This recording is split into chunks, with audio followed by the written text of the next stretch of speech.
Bom, alguns de vós, meus colegas, já me conhecem. Eu ando aqui nisto há tantos anos que os meus cabelos são ainda mais brancos do que quando eu comecei. E quero agradecer ao Sr. Dr. João Massano, prazer que me deu vir aqui falar um bocadinho sobre um tema que, na minha opinião, nem é muito aliciante, mas já vão ver porquê.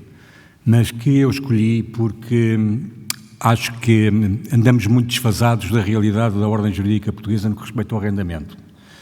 Principalmente ao arrendamento urbano e, nomeadamente, nestas questões que se chamam arrendamentos coercivos, que hoje irei já falar. Tenho que lhe referir que também foi um prazer enorme estar aqui na companhia do Sr. Professor David, da Sra. Desembargadora Albertina, que já andamos aqui em alguns tempos, um com o outro, a discutir questões de arrendamento, e para a Sra. Doutora Diana também foi o meu prazer que tenho a primeira vez de estar com vocês. Ora, meus doutores, o que eu quero abordar aqui, eu não vou exaustivamente, nem pensar numa coisa destas, falar do regime jurídico da urbanização e edificação, que, como sabem, é um decreto-lei extensíssimo. Nem sequer ainda, nem todo o decreto-lei do 307 de 2009, 23 de outubro. Há aqui dois regimes jurídicos que têm a ver com a perspectiva de obras em prédios arrendados, que na sua gênese são coincidentes, embora os pressupostos sejam um bocadinho diferentes. Vejamos. O Decreto-Lei 555, o chamado antigo RGAU, que agora se chama RJUE, pomposamente RJUE, define aqui no seu artigo 2º o que se entende por arrendamento forçado. Portanto, a própria lei está a dizer o que é o arrendamento forçado nestes casos que eu vou seguidamente e muito resumidamente vos dar conhecimento. É o arrendamento de edifícios ou frações autónomas assumido por uma entidade administrativa pelo prazo estritamente necessário para o efeito. Já irei falar sobre esta questão do prazo estritamente necessário para o efeito também. Com o objetivo de garantir o ressarcimento das despesas incorridas com a realização de obras coercivas através do ressarcimento das rendas relativas a contratos, ao contrato previamente existente, à intervenção que se mantenha em vigor ou quando este não exista, ou tenha cessado a sua vigência pela celebração do novo contrato. Portanto, temos aqui a definição da própria lei, que nos diz o que é o arrendamento forçado nestes casos concretos. Ora bem, o que eu vos queria também dizer era o seguinte: sem prejuízo do que se dispõe em todas as disposições do presente diploma, interessa saber duas questões interessantes. Não são duas, são mais. Estas que aqui eu estou a referir e que os senhores doutores estão a ver aqui no projetor. Independentemente da responsabilidade criminal e em caso de incumprimento de quaisquer das medidas de tutela da legalidade urbanística previstas nos artigos anteriores, o Presidente da Câmara pode terminar a posse administrativa do imóvel onde se encontra a realizar qualquer obra por forma a permitir a execução coerciva de tais medidas. Ainda, o ato administrativo que terminou a posse administrativa é notificado ao dono da obra e aos demais titulares de outros direitos reais sobre o imóvel por carta registada com a AR. Isto, no fundo, é a primeira parte da burocracia que nos vai conduzir depois à existência dos tais arrendamentos forçados, por efeito de todas as compensações que o poder local vai ter que ter relativamente a estas questões que vos vou já referir. Depois temos que a notificação pode ser feita por edital, quando se torne desconhecido o paradeiro do proprietário, nos termos estabelecidos no Código do Procedimento Administrativo, sendo obrigatória a fixação de um edital no imóvel. Peço desculpa. A posse administrativa é realizada por funcionários municipais, responsáveis pela fiscalização da obra, com a elaboração de um auto com toda a descrição do estado da obra, de mais construções e de todos os equipamentos que se encontram no local. Isto, no fundo, é o que nos dispõe, em termos muito resumidos, e que importa para o tema, que estou a abordar, o artigo 107 do Decreto-Lei 555/99. Vamos analisar agora um bocadinho o artigo 108, que é aquele que nos interessa, de sobremaneira, pelo menos na minha opinião, para o tema que eu vos estou a explicar. Ora bem, todas as quantias relativas às despesas realizadas nos termos do artigo 107, entre outras, a selagem do estaleiro e equipamentos, transferência ou retirada de equipamentos, trabalhos de correção ou alteração de obras e ainda os custos de realojamento dos arrendatários, se for o caso, bem como minimizações ou sanções pecuniárias que a administração tenha que suportar que correm por conta do infrator. Bom, isto aqui é um bocadinho lá para aliciano, mas enfim, é o que temos na lei. Se todas as quantias não forem pagas voluntariamente no prazo de 20 dias a contar da notificação, a administração pode cobrar judicialmente, em processo de execução fiscal sem título executivo, a certidão emitida pelos serviços competentes com provas de despesas efetivamente efetuadas. Já agora aproveito, por uma questão de processual, que, como sabem, nós no Código de Processo Civil temos alguns títulos executivos e numa das alíneas, eu não me lembro agora do artigo, diz e outros títulos em disposições especiais, em disposições avulsas. Este é um deles.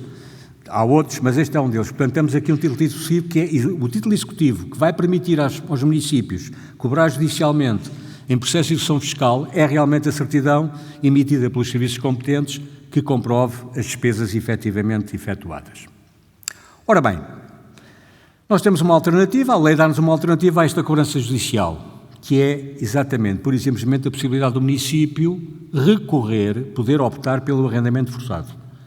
Nos termos do presente decreto-lei, que eu estou a referir, que é o 555 de 99, notificando o proprietário nos termos previstos no artigo 107, que há pouco recordei, devendo esta notificação conter o local, o dia e a hora do ato de transmissão da posse, lavrando-se o respectivo auto de posse. Bom, a este arrendamento forçado aplica-se o disposto dos artigos 656 e seguintes do Código Civil, que é o regime da consignação de rendimentos, quanto à relação entre o município e o proprietário do imóvel, estando o mesmo sujeito à inscrição no registro predial. Nós temos aqui uma espécie de compensação pelo custo das obras realizadas no edifício. Isto é uma das alternativas. E, obviamente, que o que é que a lei nos está a indicar? Dá-nos a indicar que o município pode recorrer a este tipo de arrendamento para que obtenha, porque durante o decurso deste arrendamento, que é um arrendamento forçado, é um arrendamento imposto por lei, nestes pressupostos que eu acabei de referir, vai poder obter os rendimentos que futuramente vai ter o próprio contrato de arrendamento. Isto, no fundo, para compensar todas as despesas que os municípios possam efetuar quando tomam posse do imóvel para efeitos de recuperação de obras de grande monta. Restauro profundos, por exemplo. Ora bem, para o arrendamento forçado, o município competente terá que proceder a concurso ou através do Programa Municipal de Reabição de Fogos. Isto é assim, não é? Obviamente que nós estamos aqui perante o jus império das autarquias locais em que dizem, sim senhor, eu agora vou forçar o arrendamento, vou impor o arrendamento ao proprietário, mas atenção, eu não vou escolher per si quem é que necessita mais de ter um contrato de arrendamento ou quem necessita menos de ter um contrato de arrendamento. Isto está sujeito a concurso através do Programa Municipal de Atribuição de Fogos. Ora bem, a celebração do contrato de arrendamento forçado. Eu no fim da minha preleção, vou-vos dar aqui uma opinião relativamente a um estudo que fiz dos últimos anos em Portugal relativamente a estas questões das posses administrativas e dos arrendamentos forçados através das autarquias locais em Portugal, ou seja, dos municípios. Ora bem, a celebração do contrato de arrendamento forçado. Se os municípios tiverem que celebrar este tipo de arrendamento, nos imóveis ou frações autónomas intervencionadas, a renda a praticar não pode ser superior a 80%. Reparem bem na complicação que é analisar com cuidado e chegarmos à conclusão de qual vai ser a renda de um contrato de arrendamento deste género. A renda a praticar não pode ser superior a 80% do valor mediano das rendas por metro quadrado de novos contratos de arrendamento de alojamentos familiares no município respectivo, de acordo com a última atualização divulgada pelo INE. Bom, portanto, nós temos aqui que esperar, isto é, quando os municípios pretendam dar de arrendamento este tipo de fogos com base no arrendamento forçado, obviamente que o município não pode livremente estipular uma renda. Ele está sujeito a estes parâmetros que eu acabei de referir. E é importante referir que o INE, consultar o site do INE, para se obter a informação atualizada do respectivo valor mediano das rendas por metro quadrado a cada município do país. Imaginem, estamos a falar de 300 e poucos municípios, a quantidade de consultas que nós poderemos ter que fazer, ou que o município vai ter, o município respectivo já tem esses cálculos feitos. Devo-vos dizer que há municípios que até adotam um sistema um bocadinho misto, diferente do que aqui está, porque, por exemplo, já vão ver porquê, porque no segundo trimestre de 2024, que é o que está em vigor atualmente ainda, eu não tenho conhecimento de ter havido já atualização destes valores, não tenho conhecimento ainda, o valor mediano das rendas por metro quadrado, por localização geográfica no continente, atenção, estamos a falar do país todo, é de 8,08, segundo os dados atualizados do INE.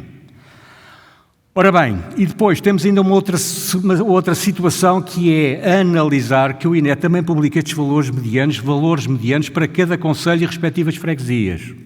Portanto, há uma outra tabela que é publicada pelo INE em que teremos que ver onde é que está situado o fogo, como é que se vai calcular a renda. Se for em Lisboa é X, se for no Porto é Y, se for em Gondomar é Y, em Rio Tinto, etc. Tudo o que é concelhos deste país, os valores são diferentes e tudo depende das publicações que o INE proceder no momento próprio.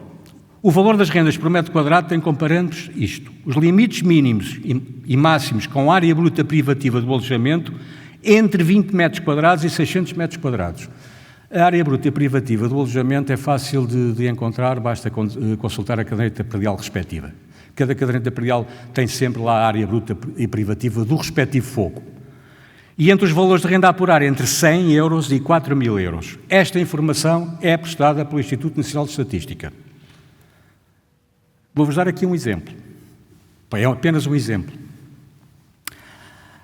Um alojamento com área bruta privativa de 33,900 metros quadrados em Lisboa, vamos ter que averiguar qual o valor mediano da renda por metro quadrado constante em Lisboa, no concelho de Lisboa. E colhendo esta informação junto ao portal do INE, vejam como isto é fácil e simples de perceber e de executar, principalmente. Mas isso é lá para os senhores engenheiros da Câmara e para os técnicos destes municípios. Nós, advogados, sempre é controlar um bocadinho o valor, estas questões, porque depois nos aparecer um cliente proprietário que foi desapossado de um imóvel e que leva com arrendamento forçado, temos que ver se realmente a renda corresponde ou não ao que está previsto na lei. E, portanto, vamos ter que fazer esta conta. Vejam bem, faremos o seguinte cálculo. 80%, que é o tal valor que eu há bocado referi, vezes o valor mediano da renda por metro quadrado referente ao respectivo concelho, igual a Y. Depois multiplicamos Y pela área bruta privativa do alojamento, que é igual a K. K será o valor a atribuir à renda do novo contrato de arrendamento, celebrado nos termos do número 6 do artigo 108b do Decreto-Lei 555/99. Portanto, primeiro, temos que saber a área bruta privativa do fogo. Segundo, saber qual é o valor mediano por metro quadrado no respectivo concelho. Sabendo estes cálculos, sabendo que a lei diz, que só diz que não pode ser superior a 80%, as contas são feitas desta forma. Isto é uma forma matemática que não é difícil de perceber, embora seja um bocadinho, digamos, complicada à primeira vista, mas não é, desde que nós tenhamos os elementos todos à nossa frente. Ora bem, vou repetir que a publicação do valor mediano por metro quadrado das rendas é publicada trimestralmente e com referência anual pelo INE. E, portanto, nós temos que ter sempre presente que ir consultar o site do INE e andarmos lá à procura, saber qual é o valor mediano da renda por metro quadrado, enfim, em qualquer concelho do país. Ora bem, durante a vigência do contrato de arrendamento, o município pode executar as obras de conservação ou de reparação com escolha do respectivo empreiteiro. Apurada a conta final da empreitada ou calculado o custo total da intervenção, o valor é adicionado ao valor da dívida, obviamente, ainda existente, sendo dado conhecimento ao proprietário nos termos previstos no artigo 107 deste Decreto-Lei 555. Vamos passar a uma situação diferente, que é o regime do Decreto-Lei 307 de 2009, que eu há bocado falei, que tem a ver com a intervenção nas áreas de gênese urbana. Eu lembro, por exemplo, aqui que teve uma grande aplicação quando foram os bairros aqui de Lisboa, na Moraria, no bairro Alto, etc. Houve aí uma grande intervenção do município na altura, tendo em conta que realmente era um bairro já com grandes imóveis degradados e, portanto, a Câmara Municipal de Lisboa, principalmente, teve uma intervenção muito grande nessa altura, já há uns anos atrás, nessa altura, nesses bairros. Ora bem, o que é que nós temos aqui neste diploma? Este diploma regula o regime de execução de obras em áreas de reabilitação urbana, e que abordarei em termos sucintos na parte que interessa ao tema, já de seguida. O artigo 6º deste Decreto-Lei impõe aos proprietários de imóveis ou fração dos mesmos o dever de assegurar a sua reabilitação, executando todas as obras necessárias à manutenção e reposição da sua segurança. Isto é muito interessante porque a doutora Diana há bocado falou em obras nos prédios. Olha, vejam, isto é um reflexo do que diz o Código Civil, mas ainda muito mais favorável àqueles que vão usufruir destes novos arrendamentos e não ao proprietário, porque o proprietário tem a obrigação de manter em bom estado de conservação os imóveis. E se os deixa degradar, obviamente que a lei prevê que os municípios tenham o poder de ocupar os prédios e fazer as obras, porque o arrendatário...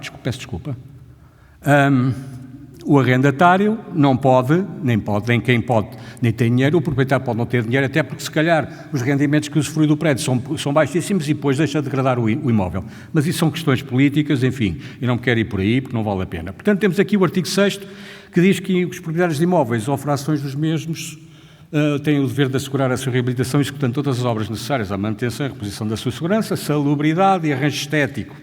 Mas também se estipula que os proprietários não podem, dolosa ou negligentemente, provocar ou agravar qualquer situação de segurança ou de salubridade provocando a sua deterioração ou prejudicar o seu arranjo estético. Estas operações de reabilitação urbana, que eu estou a referir, são coordenadas e geridas por uma entidade gestora. E quais são estas entidades gestoras? Há duas entidades gestoras, ou o próprio município, que por si executa e tem esta tarefa de executar este tipo de obras, ou então umas empresas do setor empresarial local que pode adotar a denominação de Sociedade de Reabilitação Urbana, como houve aqui em Lisboa, se tiver como objeto exclusivo a gestão de operações de reabilitação urbana. São os seguintes os modelos que se podem adotar para a execução de obras de reabilitação urbana: por iniciativa dos particulares ou por iniciativa das entidades gestoras. Estas áreas de reabilitação urbana incidem sobre espaços que justifiquem este tipo de intervenção. São áreas que podem abranger centros históricos, cá está Lisboa, por exemplo, património cultural de imóvel classificado ou em vias de classificação e áreas urbanas degradadas. Caso seja atribuído a um imóvel ou fração autónoma do imóvel, conservação 1, que é o nível péssimo, o 2 é mau, o 3 é médio, a entidade gestora impõe prazo para a conclusão das obras, ao respectivo proprietário a obrigação de o reabilitar, determinando o prazo para a conclusão das obras. Sejam elas reabilitação, segurança funcional e estrutural, de acordo com critérios de necessidade, adequação e proporcionalidade. E depois temos aqui esta violação para o proprietário se ele não cumprir a obrigação de reabilitar e não iniciar as operações urbanísticas compreendidas na ação de reabilitação, ou não concluir essas operações urbanísticas dentro dos prazos que para efeito sejam fixados, pode a entidade gestora tomar posse administrativa em substituição dos municípios, porque é ela que vai, no fundo, está a dirigir toda esta panóplia de trabalhos que vão ser obrigatoriamente executados no próprio imóvel, tomar posse administrativa dos imóveis ou frações autónomas para dar execução de imediato às obras determinadas com o levantamento de todos os atos preparatórios, levantamentos, sondagens e realização de estudos e projetos. Imaginem, senhores doutores, o valor que algumas obras que aqui estão, que eu estou a referir e que se podem incluir neste tipo, vão atingir no final. Isto é incalculável. Devo-vos dizer, e vão ver qual vai ser, no fundo, a conclusão a que vamos chegar daqui a pouco, relativamente como é que vão ser compensados os municípios ou estas entidades gestoras de todo o valor despendido nestas obras. Ora bem, o que é que depois nos diz aqui também a lei, o artigo 306 de 2009, 307 de 2009, peço desculpa. Neste caso vão ser aplicadas as sanções previstas nos artigos 107, 108 e 108b, que há bocado referi do RJOE, que abordei anteriormente, ou seja, cobrança judicial da dívida por via de execução fiscal ou sujeição do imóvel, ou fração ou chamado arrendamento forçado. Portanto, aqui, neste caso concreto, estamos a falar de zonas degradadas, zonas de género, reabilitação urbana, em que estas entidades gestoras têm, no fundo, o mesmo papel e têm os mesmos direitos que têm os municípios, que forem de iniciativa dos municípios e a realização destas obras. Ora bem, nós estamos perante uma relação exclusiva entre autarquias e particulares, grosso modo. Coincidência no poder dos municípios de impor a esta a obrigação de manter o respectivo património imobiliário nas condições previstas na lei. Notar que a aplicação e sujeição dos particulares ao ónus de ter que suportar um arrendamento forçado com as limitações impostas na lei apenas tem como objetivo forçar o recebimento dos valores das rendas mensais, o pagamento integral da dívida daí resultante de todas as operações urbanísticas a que os municípios irão estar sujeitos. Eu vou só terminar dando 3 aspectos relativamente a isto e para que os senhores doutores possam, se quiserem, por curiosidade vossa, consultar a lei. Isto é evidentemente que se me perguntarem hoje em dia, então, mas as câmaras municipais ainda continuam a ocupar os imóveis e a tomar posse administrativa e fazer lá as obras? Eu, daquilo que da investigação que fiz, já está um bocadinho, não são entramos num período em que os municípios entendem que não se devem meter nesse assunto, a não ser que seja estritamente necessário proceder a obras de reabilitação de imóveis que eles entendam excepcionalmente que precisam desse tipo de intervenção. Sobre a diferença para os municípios e para as entidades gestoras que eu acabei de referir, o que é que lhes vale mais a pena em termos de compensação financeira? Devo-vos dizer que esta questão dos arrendamentos forçados praticamente caiu em desuso. Ou seja, tanto as autarquias como as entidades gestoras estão a utilizar a cobrança judicial através de execução fiscal. É a única forma de poderem ter a certeza ou poderem vir a usufruir dos valores que vão despender com a intervenção nos respectivos imóveis. Eu quero-vos também dar sinal, já agora, por curiosidade e para que os senhores também percebam e entendam esta situação, o artigo 73 deste Decreto-Lei, do Decreto-Lei 307 de 2009, no seu número 1, diz uma coisa aqui muito interessante, que é esta. Quem de boa fé habita em edifícios ou frações que sejam objeto de obras coercivas nos termos do presente Decreto-Lei, já lá vamos ver quem é que está aqui de boa fé e quem são as pessoas que estão de boa fé, porque a lei não nos diz, tem direito a realojamento temporário, a expensas do proprietário, exceto se dispuser do mesmo concelho ou em concelho limítrofe de outra habitação que satisfaça adequadamente as necessidades de habitação e do seu agregado. Claro que nós estamos a pensar que pode haver situações de imóveis que estão a ser habitados, que precisam desta intervenção e que essa intervenção implica a saída dessa gente lá de casa, portanto, das pessoas que habitam. Então, quem é que habita de boa fé? Com certeza que o arrendatário, legitimado por um contrato de arrendamento. E eu quero incluir aqui o comodatário também. A poder usufruir e habitar um andar, obviamente que está de boa fé. E, portanto, aqui não é só o locatário que está em causa, o comodatário. Ou alguém a que o senhorio, por mera tolerância, o deixe habitar no andar durante um determinado período de tempo. E que pode ser sujeito a esta situação de, meus caros amigos, o prédio vai para obras, as obras são de grande vulto, são de grande intervenção, é de restauro profundo, vocês não podem continuar aqui porque não é possível realizar as obras necessárias com vocês habitarem. E, portanto, eles têm direito a ser realojados. Já agora deixem-me dar-vos ler-vos o número 2 do artigo 73, porque também tem interesse, que diz: quem de boa fé habita em edifícios ou frações que sejam objeto de reestruturação da propriedade, expropriação ou venda forçada, nos termos do presente Decreto-Lei, tem direito a realojamento equivalente, devendo apenas ser constituído como interessado no procedimento de determinação do montante indemnizatório se prescindir desse realojamento. Quer dizer, neste caso concreto, quem habita o imóvel, que está sujeito a esta intervenção e se tiver que abandonar para efeitos de realização destas obras, pode optar ou pelo realojamento ou por ser indemnizado se não quiser ser realojado. Eu deixo só aqui a última conclusão, uma apreciação minha. Imaginem-se que nestes casos, em termos de um arrendamento imposto por lei, se chega a um valor de renda mensal de 500 euros. Podemos chegar a este valor, tendo em conta aquele tipo de cálculo que eu há bocado vos indiquei, que é um cálculo difícil, complicado, mas desde que tenhamos os elementos à nossa frente, também não é difícil chegar lá. Partindo do pressuposto que as obras de reabilitação atinjam, por exemplo, um valor de 500 ou 600 mil euros, que não é nada do outro mundo, devo-vos dizer, o tempo que vai demorar aos municípios serem ressarcidos estas quantias. Isto vão levar anos. E, portanto, já agora dizer-vos também que, hoje em dia, na prática, os municípios e as entidades gestoras estão a utilizar, por via de regra, a cobrança judicial através de execução fiscal. Muito obrigado pela vossa atenção.